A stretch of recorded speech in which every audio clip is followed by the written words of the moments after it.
हमारे साथ अभी रामधार साहब जी हैं और देखिए अभी जा रहे हैं, हम इनसे कुछ जानने का प्रयास करेंगे कि अभी देख रहे हैं कि बहुत देख रहे यात्रा कर रहे हैं पूरे गाँव घूम घूम के। अंकल जी ये बतलाइए कि अभी गाड़ी में आप लोग बैठे हुए हैं और कहाँ जा रहे हैं? देखिए हम लोग बिहार बदलाव यात्रा पर है, घर घर जाकर के लोगों को जन स्वराज का जो विजन है, प्रशांत जी का जो उद्देश्य है बिहार बदलाव का, घर घर जाकर के जन संपर्क कर रहे हैं। आज मेरा क्षेत्र दौरा का प्रोग्राम है। हम निकले हैं शिवहर से कुशहर, मोहारी, मौलागंज, कमरौली, धरमपुर और परसौनी, हरपुर, धनकौल और मीनापुर बल्हा होते हुए चिरैया, गढ़वा झंडा महावीरी झंडा तोलन है, वहाँ जाकर के भाग लेना है। कम से कम 10 गाड़ी से हम निकले हैं। सारे सैकड़ों कार्यकर्ता मेरे साथ है। आज कहाँ पे सर? आज महावीरी झंडा तोलन गढ़वा गांव में है। बहुत बड़ा फंक्शन होता है, बहुत बड़ा जन सैलाब होता है, वहीं जाते हैं, जनसंपर्क लोगों से होगा। अच्छा ये बताइए सर, अभी देख रहे हैं कि बहुत सारे जन स्वराज के जो प्रत्याशी लोग हैं और देख रहे हैं कि बहुत सारे घूम रहे हैं। क्या लगता है आप लोग अपने लिए घूम रहे हैं कि और भी अगर कोई पार्टी का टिकट मिलता है तो उनको सपोर्ट कीजिएगा आप लोग? देखिए जब से जन स्वराज पार्टी बना तभी से प्रशांत जी को घर घर पैदल यात्रा जो था उसमें हम भाग लिए और इधर आकर के यहाँ हम जुड़े हैं। और जो मतलब विधानसभा प्रत्याशी के लिए जो वैकेंसी निकला था उसको भी ऑनलाइन ऑफलाइन हमने जमा किया, अपना बायोडाटा दिया और तब से हमको ऊपर से आश्वासन मिला कि यह शिवहर क्षेत्र वैश्य बहुल क्षेत्र है, अब जाइए जनता के बीच में, जनता से जनसंपर्क में बने रहिए।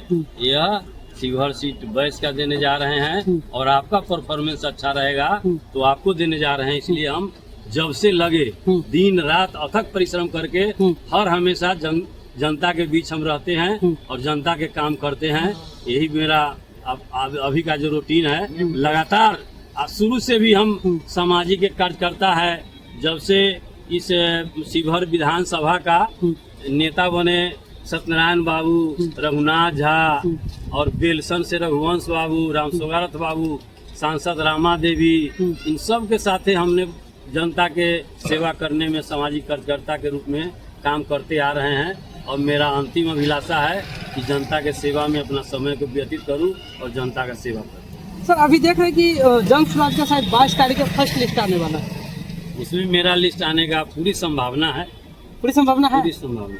अच्छा सर, ये इसलिए संभावना है कि हम अति पिछड़ा भी हैं, वैश्य भी है और शिवहर का बेटा भी है, शिवहर मुख्यालय में घर भी है, हर तरह से परिपूर्ण है और फिट बैठते हैं। किसी भी तरह से हमको काटने का कोई उम्मीद नहीं है। तो क्या लगता है शिवहर में विकास होगा इस साल? पूरा विकास होगा। विकास करने के लिए तो हम लोग आए हैं और जब तक बिहार बदलेगा नहीं, बिहार में विकास होगा नहीं, तब हम लोग चैन के सांस लेने वाले नहीं। सर देखते हैं कि बहुत सारे नेता आते हैं और बड़े बड़े वादा करके चले जाते हैं। देखिए वादा अभी उसमें से तो नहीं है। वादा एक अलग चीज है, कथनी करनी में बहुत अंतर होता है। और जो व्यक्ति का व्यक्तित्व होता है उस समाज में अपना छाप छोड़ता है। और मेरा इतिहास गवाह है, हम एक मतलब ये कि अदना आदमी है, अपने जीवन में दूसरे खेत में बनिहारी किया और अपने मेहनत के बदौलत अपने को खड़ा किया। आज शिवहर में नंबर 1 इनकम टैक्स पेई है, इसलिए नंबर 1 इनकम टैक्स पेई है। इसलिए हम लोग अपने मेहनत के बदौलत अपने को खड़ा किया है। तो जो अपने को खड़ा कर सकता है वह समाज को भी खड़ा करने का क्षमता रखता है। समाज को भी हम सींचने का काम करेंगे और मजबूत बनाने का काम करेंगे। सारा अनुभव मेरे पास है, खेती का, किसानी का, और हम पेशा से डॉक्टर भी हैं। और कैसे जीवन स्वच्छ रहता है, सुदृढ़ रहता है, सारा कैसे खेती होता है, कैसे ऑफिस का काम होता है, कैसे कोर्ट कचहरी का काम होता है, सारा अनुभव मेरे पास है। कोर्ट कचहरी में अभी सर बहुत घूस लिया जाता है। सारा घूसखोरी हम लोग के आने से बंद हो जाएगा। हम लोग जब निस्वार्थ भाव से खुद काम करेंगे, घूसखोर नेता ही घूसखोरी के बढ़ावा देता है। सर शिवहर जिला में एक और चीज देखा जाता है, गरीबी बहुत कहीं न कहीं चरमपंथी पे। गरीबी तो है ही, गरीबी तो इतना। इसको कैसे सुधारिएगा? इसको सुधारेंगे कि हम लोगों का मुख्य उद्देश्य है, शिवहर का मिट्टी बहुत उपजाऊ है और हम लोग नकदी खेती करवाएंगे और सस्ता दर पर पूंजी देंगे रोजगार करने के लिए। नया नया रोजगार करेगा और महिलाएं जो घर में बैठी रहती है उसको भी पूंजी देंगे और रिक्शा टेम्पू चला रहा है उसको भी 4% पर पूंजी दे करके सबको आर्थिक स्थिति में सुधार लाएंगे। पूंजी के बगैर ही तो लूट मार चोरी डकैती हत्या इस सब के कारण है बेरोजगारी।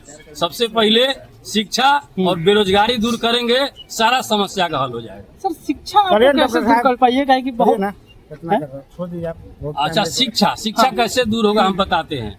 आज के डेट में भी अभी एक विद्यार्थी पर प्राथमिक विद्यालय जो है एक विद्यार्थी पर सरकार 8 से 64 रुपया खर्चा कर रही है और हम लोगों ने 8 से 64 रुपया खर्चा हो रहा है, लेकिन कहीं स्कूल नहीं है तो कहीं टीचर नहीं है, कहीं स्कूल टीचर है तो कहीं पढ़ाई नहीं है। अब बच्चे स्कूल में जाते हैं और खिचड़ी खा के आते हैं, पढ़ाई नाम के तो चीजें नहीं है। पढ़ाई तब समझा जाएगा कि स्कूल के जो शिक्षक पढ़ाते हैं सरकारी नौकरी करते हैं उसका बेटा जब सरकारी स्कूल में पढ़ेगा, अफसर का बेटा सरकारी स्कूल में पढ़ेगा, तभी ये माना जाएगा कि सरकारी स्कूल में पढ़ाई होता है।